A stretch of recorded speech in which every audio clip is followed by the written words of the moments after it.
Olá. O Marco hoje não consegue falar. O Simão, o Matias e a Zélia já estão a dormir, por isso, tenho de ser eu a introduzir o episódio. Vou ser sincera, não me apetecia. Mas o problema de ter uma inteligência artificial é que não posso dizer que não.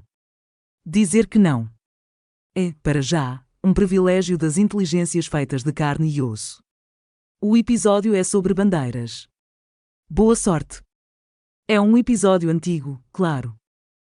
O episódio de hoje é sobre bandeiras, o que pode parecer assim um tema um pouco aborrecido. Não é, eu não acho que seja um tema aborrecido, mas para quem acha que sim, que não interessa assim tanto, deixo uma promessa. No final do episódio vou revelar um segredo pessoal que me deixa um pouco envergonhado. Fica como recompensa para quem ouvir o episódio até ao fim.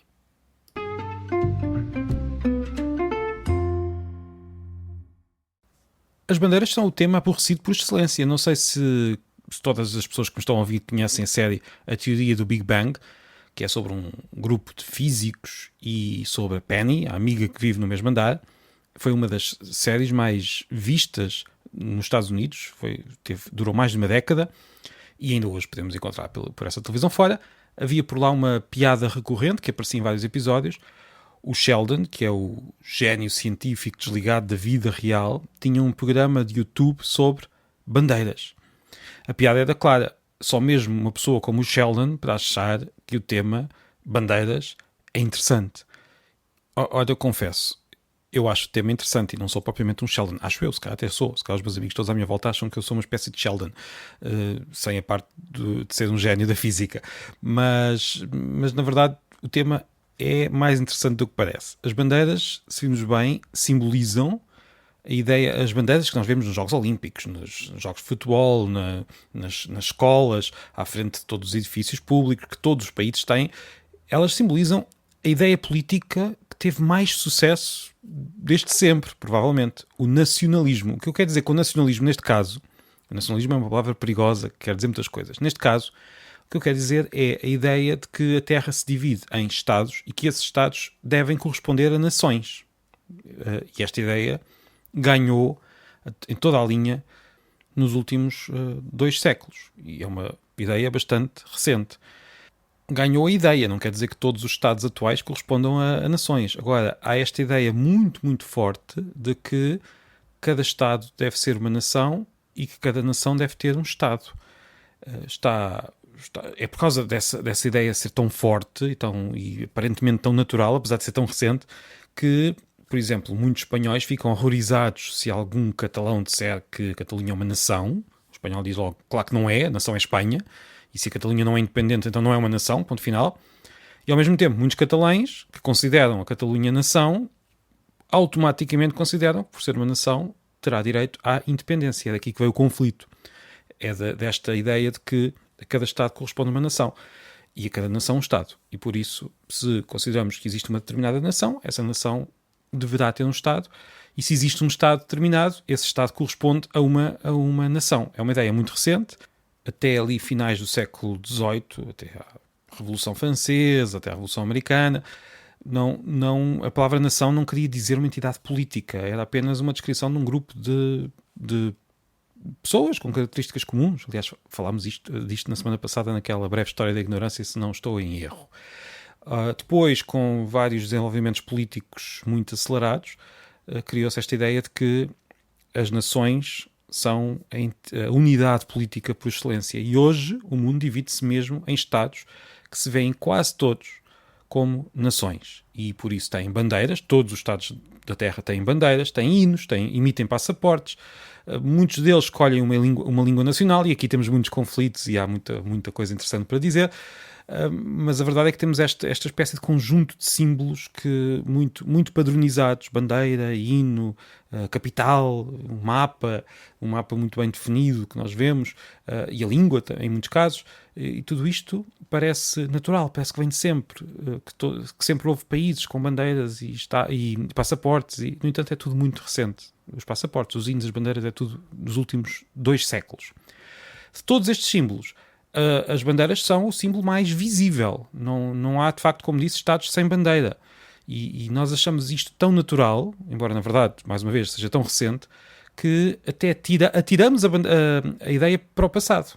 Não sei se lembram que víamos nos livros da escola, e ainda hoje encontramos, as várias bandeiras de Portugal desde Afonso Henriques. Olha, muitas destas bandeiras antigas, a bandeira de Afonso Henriques, por exemplo, foram inventadas na década de 40 do século XX. Dom Afonso Henriques e o reino que ele criou, Portugal, tinham símbolos, mas eram símbolos acima de tudo do rei. E depois, por causa dele, do reino. Não eram símbolos mais pessoais, do soberano, símbolos todos os nobres tinham um símbolo, tinham brasões. E este era o brasão do rei. Não havia propriamente bandeiras retangulares a ondular ao vento, em mastros plantados à porta do Castelo de Guimarães. Não havia nada disso. Os países, nem sequer havia a ideia de país, comunidade política. Havia reinos, havia principados, havia ducados, havia uma mistura de entidades políticas, às vezes umas dentro das outras. Cada uma delas teria símbolos que correspondiam à pessoa que estava à frente delas, mas não havia esta ideia de um país, uma bandeira e por aí fora. As bandeiras nacionais apareceram com base nas bandeiras marítimas, que indicavam a proveniência dos navios, e algumas das primeiras bandeiras que foram usadas como bandeiras nacionais, como bandeiras civis pelos cidadãos, como bandeiras que simbolizavam a nação, o conjunto de cidadãos e não propriamente o soberano. Duas destas bandeiras foram a bandeira dos Estados Unidos e a bandeira da França. Curiosamente, estas duas bandeiras mantiveram-se até hoje, com algumas pequenas mudanças. No caso dos Estados Unidos, que ganhou muito mais estrelas, a da França mantém-se bastante igual ao que era. Ao longo do século XIX e XX, os vários Estados foram adotando bandeiras padronizadas, que começaram a ser definidas por lei, e algumas até estão nas constituições. E muitas destas bandeiras, não todas, mas muitas, surgiram das tais bandeiras marítimas que serviam simplesmente para identificar navios, para identificar a proveniência. Hoje nós achamos que as bandeiras que estão nos navios vêm da bandeira nacional, mas na verdade foi ao contrário. Muitas das bandeiras nacionais é que foram criadas a partir das bandeiras que os navios usavam. Ora, quando a República se implantou em Portugal, 5 de outubro de 1910, a ideia de bandeira nacional já existia. Muitos países já tinham bandeiras e por isso a República teve de escolher uma bandeira para substituir a bandeira azul e branca, que na verdade, se virmos bem, terá sido a primeira ou talvez a segunda. Isto depende também, isto foi aqui um processo não muito claro, mas terá sido das primeiras bandeiras de facto a serem usadas como bandeiras nacionais. A bandeira azul e branca do final da monarquia era já usada como bandeira nacional em Portugal. E a República achou que devia ser substituída. E eu vou confessar uma coisa: se eu vivesse na época e se me perguntassem se houvesse um referendo, eu votava pela manutenção da bandeira anterior, mas simplesmente tirando a coroa. Teria gostado muito que a bandeira tivesse ficado azul e branca. Não ficou, paciência. Ficámos com esta bandeira que é nossa e todos nós gostamos, e quando vemos um jogo de futebol torcemos por essa bandeira, e não só. Estou só a dar um exemplo muito claro do nacionalismo no desporto, ou seja, o desporto hoje faz-se muito também de jogos entre bandeiras, entre seleções, entre países. Ora, como disse, quando a República teve de escolher uma bandeira, houve várias propostas, e as propostas são muito curiosas. É fácil de encontrar na internet. Eu deixei aqui como imagem deste episódio uma das propostas, e se tivesse ganho, qualquer uma destas propostas, se tivesse ganho, seria perfeitamente natural hoje, mas hoje olhamos para elas e achamos aquilo um bocadinho assustador. Havia desde bandeiras parecidas com a bandeira do Brasil, mas com as cores que hoje são as cores nacionais. Temos bandeiras com uma bandeira muito estranha, com 3 faixas, uma verde, outra vermelha e outra azul, e depois uma metade branca. Temos bandeiras, uma das propostas, a proposta de Alexandre Fontes, tinha uma espécie de bandeira do Reino Unido no canto superior esquerdo, como acontece também com a Austrália e com a Nova Zelândia, mas esta bandeira do Reino Unido nem sequer tinha as cores do Reino Unido, tinha uma cor verde e vermelha, e esta cor verde e vermelha aproxima esta pequena bandeira no canto desta proposta da bandeira do País Basco, da Icorrinha. É muito estranha, esta proposta é muito estranha. Depois temos uma proposta em que temos um RP, República Portuguesa, no meio, e temos aquela que ilustra este episódio, que parece a bandeira dos Estados Unidos, mas com as faixas vermelha, verde e branca, e com estrelas também no canto superior esquerdo. É muito curiosa, parece-nos muito estranha, mas foi uma das propostas.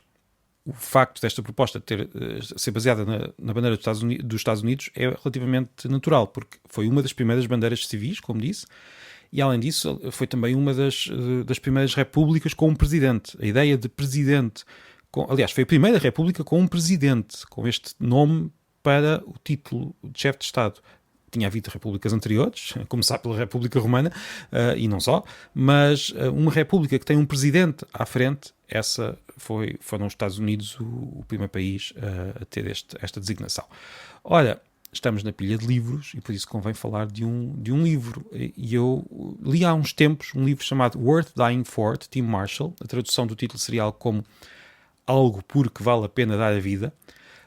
E as bandeiras, desde que começaram a ser usadas como bandeiras nacionais, são vistas como símbolo supremo dessa ideia de pátria, de um valor que está no centro dos Estados modernos e que, se vimos bem, substitui um outro valor anterior e que esse também estava no centro da vida cívica da época, que era a religião. A Europa deixou de ter a religião no centro da sociedade e passou a ter a nação no centro dessa sociedade. O livro é muito interessante. Eu acho que o Sheldon haveria de gostar, mas tenho certeza que também muitas das pessoas que me estão a ouvir aqui também haveriam de gostar de ler este livro. É pena não estar traduzido ainda, fica a ideia, mais uma proposta de tradução. Há outros livros deste autor traduzidos para português, este ainda não foi que eu saiba, estive à procura e não encontrei, mas devia ser traduzido. E agora, como disse no início, uma confissão pessoal. Eu quando era novo, assim, sei lá, 12 anos, talvez, 12... 13, não sei, não me lembro, mas quando tinha assim, no início da adolescência, eu tinha uma espécie de hobby muito particular, uma daquelas obsessões adolescentes, que era, eu inventava na minha cabeça um país particular, que tinha um nome, tinha uma bandeira, tinha um mapa, ainda acho que devo guardar para ali uns mapas, eu sei que o mapa quase decora na cabeça, não me esqueci, tinha uma história, tinha histórias neste país, eu não vou revelar o nome do país, fica para um dia destes, mas vou fazer uma confissão. Eu pedi à minha avó Gisela para criar em pano, ela era costureira, para criar em pano a bandeira desse país inventado. E ela fez isso mesmo, essa bandeira existiu. Confesso que já não sei onde é que ela está, gostava muito de encontrar essa bandeira, mas sei de cor, qual era o aspecto, as cores e como é que era, e um dia destes eu volto a fazer essa bandeira e vou, se calhar, mostrar aqui neste canal. Não sei, vamos ver. Sem coragem para isso. Era assim, cada adolescente, cada criança tem as suas maluqueiras. A minha era criar... e também criava a língua. Eu inventava a língua do país. Enfim, não vou dizer muito mais para não me envergonhar. Se calhar um dia deste ainda me ponho para aqui a contar a história desse país inventado. Para já, é tudo. Até amanhã.